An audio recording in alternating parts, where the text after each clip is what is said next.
Breaking points చూస్తున్నాం. తెలంగాణ కొత్త డీజీపీగా జితేందర్ నియమిస్తూ తెలంగాణ సర్కారు ఉత్తర్వులు జారీ చేసింది. హోంశాఖ స్పెషల్ సిఎస్ ను కూడా నియమిస్తూ ఉత్తర్వులు జారీ చేసింది. ప్రస్తుతం తెలంగాణ కొత్త పోలీస్ బాస్గా డీజీపీగా జితేందర్ ను నియమిస్తూ ఉత్తర్వులు జారీ అయ్యాయి. గత కొంతకాలంగా కూడా పెద్ద ఎత్తున ఐపీఎస్ల బదిలీలు జరుగుతున్నాయి. హోంశాఖ స్పెషల్ సిఎస్ గా రవి గుప్తాను నియమిస్తూ కూడా ఉత్తర్వులు జారీ అయ్యాయి. మరికొంతమంది ఐపీఎస్ల బదిలీలు కూడా ఉండే అవకాశం ఉన్నట్టుగా తెలుస్తోంది. మొత్తంగా ఎన్నికల తర్వాత నుంచి కూడా పెద్ద పెట్టిన ఐపీఎస్లు ఐఏఎస్ల బదిలీలైతే తెలంగాణ ప్రభుత్వానికి శ్రీకారం చుట్టింది. వారి వారి ప్లేసుల్లో కొత్త వారిని నియమిస్తూ కూడా ఉత్తర్వులు జారీ చేసింది. ప్రస్తుతం తెలంగాణ డీజీపీగా జితేందర్ నియమిస్తూ తెలంగాణ సర్కారు ఉత్తర్వులు జారీ చేసింది. దీనికి సంబంధించి లేటెస్ట్ అప్డేట్స్ మా ప్రతినిధి సుధీర్ నడి తెలుసుకుందాం. సుధీర్, తెలంగాణ కొత్త డీజీపీగా జితేందర్ ను నియమిస్తూ ఉత్తర్వులు జారీ చేసింది. ఈయన క్యాడర్ కానీ లేకపోతే ఈయన ప్రొఫైల్ కానీ ఏంటి?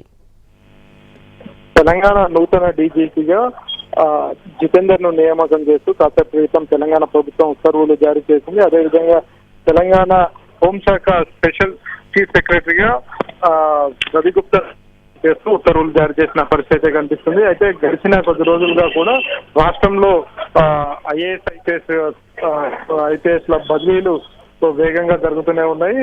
ఇప్పటికీ రాష్ట్రంలో ఎన్నికలను కూడా పూర్తిగా ఎన్నికలన్నీ కూడా ముగిశాయి. ఇకపై దాదాపుగా స్థానిక సంస్థల ఎన్నికలు తప్ప ఎంపీ ఎమ్మెల్సీ ఎలక్షన్లు అయితే లేవు. కాబట్టి ఇక శాంతి భద్రతలు అదేవిధంగా పరిపాలన మీద తెలంగాణ ప్రభుత్వం దృష్టి సారించింది.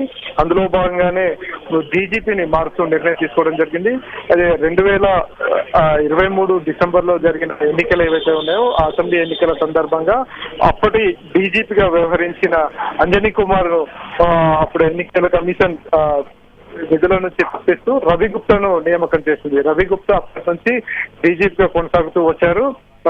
ఇటీవల కాలంలో ప్రస్తుతం జితేందర్ ను కూడా అదనపు శాఖలు కూడా కేటాయించిన పరిస్థితి కనిపిస్తుంది. అయితే ఎఫిషియన్సీ ఎక్కువగా ఉండాలి, సమర్థుడైన నాయకుడి కోసం, సమర్థుడైన పోలీస్ అధికారి కోసం కూడా తెలంగాణ ప్రభుత్వం ప్రయత్నాలు చేసింది. అందులో భాగంగానే జితేందర్ ను డీజీపీగా నియమిస్తూ ఉత్తర్వులు జారీ చేసింది. అదేవిధంగా ప్రస్తుతం డీజీపీగా కొనసాగుతున్న రవి గుప్తాను మాత్రం హోంశాఖ స్పెషల్ సెక్రటరీగా కూడా నియామకం చేస్తూ ఉత్తర్వులు జారీ చేసింది. ఈ విషయానికి సంబంధించి ఇప్పటికీ ఉన్నతాధికారులతోటి కూడా డీజీపీ జితేందర్ సమావేశమయ్యారు. రాష్ట్రంలో శాంతి భద్రతలకు సంబంధించి కూడా ఆయనకు గట్టి పట్టున్న పరిస్థితి కనిపిస్తుంది. ఆయన గత కొంతకాలంగా కూడా పూర్తి స్థాయిలో ఇటు డీజీపీకి సంబంధించి కావచ్చు, శాంతి భద్రతలకు సంబంధించి పెద్ద ఎత్తున ఆయన పనిచేసిన పరిస్థితి కనిపిస్తుంది. 1992 ఐపీఎస్ బ్యాచ్ చెందిన జితేందర్ ను ప్రస్తుతం డీజీపీగా నియమించి తెలంగాణ సీఎం డీజీపీగా నియమించారు.